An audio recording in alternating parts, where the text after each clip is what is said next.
साथियों, आज हम भगवत गीता अध्याय 2 श्लोक 11 की विवेचना करेंगे।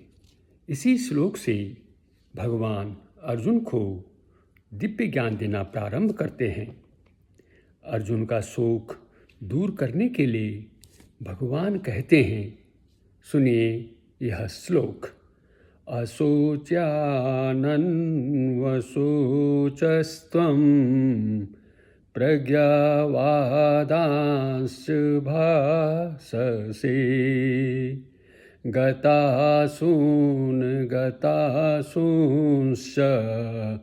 नानुशोचन्ति पंडिताः। इस श्लोक का अर्थ है, भगवान ने कहा, हे अर्जुन, तुम उनके लिए शोक कर रहे हो जिनके लिए शोक करने की आवश्यकता नहीं है।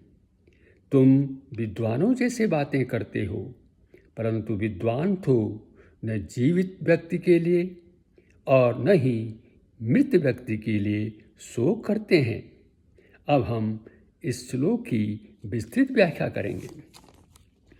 किसी भी व्यक्ति को शोक तब होता है जब वह यह कहता है कि ये मेरे हैं और ये मेरे नहीं हैं। जो मेरे हैं या हमारे हैं, उनसे हमारी ममता, प्रियता, आसक्ति हो जाती है और इसी ममता आदि से शोक उत्पन्न होता है। अर्जुन के साथ भी यही हुआ था और वह युद्ध करने का निर्णय नहीं कर पा रहा था। अर्जुन उनके लिए शोक कर रहा था जिनके लिए उसे शोक नहीं करना चाहिए था। इसका कारण था शरीर और आत्मा को ठीक से नहीं समझना। शरीर तो नाशवान है, वह एक क्षण भी अस्थायी रूप से नहीं रहता है, उसमें निरंतर परिवर्तन होता रहता है। इसलिए इसके लिए शोक करना बनता नहीं है। जब हम आत्मा की बात करते हैं तो आत्मा तो अविनाशी है, अर्थात उसका कभी विनाश नहीं होता, तो इसके लिए भी शोक करने की कोई आवश्यकता नहीं है। एक का तो विनाश होना ही है और दूसरे का कभी विनाश हो ही नहीं सकता। इसलिए इन दोनों के लिए शोक करने की कोई ज़रूरत ही नहीं है। लेकिन यदि हम इनके लिए शोक करते हैं तो यह हमारी मूर्खता है। अर्जुन ने युद्ध न करने के लिए पारिवारिक सनातन परंपराएं नष्ट हो जाएंगी, अधर्म बढ़ेगा, वर्ण संकर उत्पन्न होंगे जिनसे पितरों का श्राद्ध नहीं होगा और उन्हें जल भी नहीं मिलेगा, जिससे उनका पतन हो जाएगा। ऐसे अनेक उन्होंने तर्क दिए हैं। इसलिए भगवान अर्जुन से कहते हैं, तुम बातें तो पंडितों अर्थात विद्वानों जैसे करते हो और साथ में शोक भी कर रहे हो। पंडित तो किसी के लिए भी शोक नहीं करते, इसलिए तुम्हें पंडित कैसे कहा जा सकता है।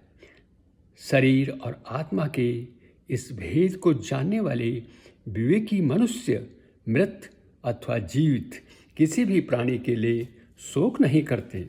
साथियों, हम सभी अपना कल्याण चाहते हैं, तो इसके लिए हमें यह जानना जरूरी है कि मैं कौन हूँ। अर्जुन ने भी भगवान से अपने कल्याण का उपाय पूछा था, जैसा कि हमने पिछले श्लोक 7-8 के वीडियो में सुना था।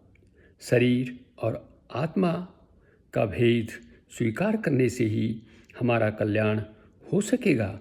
यदि हम अपने को शरीर ही मानते रहेंगे तो कभी भी कल्याण नहीं हो सकता।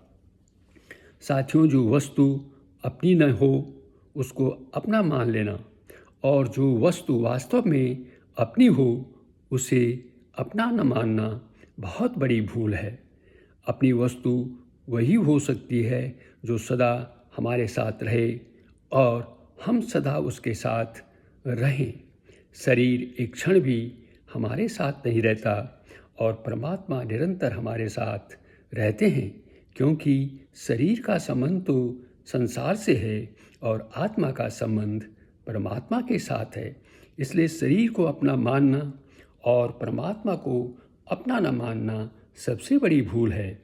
इस भूल को मिटाने के लिए भगवान गीता में सबसे पहले शरीर और आत्मा के भेद का वर्णन करते हैं और साधक से कहते हैं कि जिसकी मृत्यु होती है वह तुम नहीं हो, अर्थात तुम शरीर नहीं हो। अतः शरीर को लेकर शोक, चिंता, भय आदि नहीं करने चाहिए। मनुष्य शरीर विवेक प्रधान है, अतः मैं कौन हूँ यह विवेक मनुष्य शरीर में ही हो सकता है।